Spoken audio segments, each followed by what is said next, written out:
Младите од Куманово ги испишаа своите желби за 2022 година на новогодишната елка на градскиот плоштад. Иницијативата за ваквиот настан доаѓа од младите членови на Советот на општина Куманово, кои што ветија дека ќе се заложат овие желби да бидат остварени. Советничката од ВМРО ДПМН Невена Величковска ги повика сите млади да се вклучат во иницијативата и да дадат своји идеи. Во однос на тоа што го погледнав што е до сега напишано, тоа е кино сала, младински центар, нови игралишта, нови паркови, бесплатен гейминг центар за најмалите и тоа беше од ученик на 12 годишна возраст кој што навистина ме израдува со таа негова идеја затоа што едноставно кога сите ќе се вклучиме без разлика на нашата возраст можеме да направиме многу повеќе. По статутот направивме измена за формирање на локален младински совет и тоа ќе биде една творба за младите кои што ќе имаат свој буџет во општина Куманово, иако тоа е мала ставка,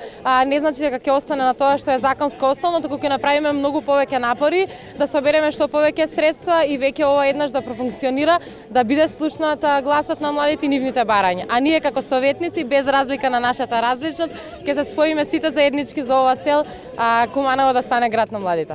ВМРО ДПМН ја поддржува иницијативата оваа година да не се трошат пари за украсување, туку во состојба на енергетска криза да се пренасочат во други проекти, рече Величковска. Вети дека во 2022 година сите ќе го почувствуваат новогодишниот сјај.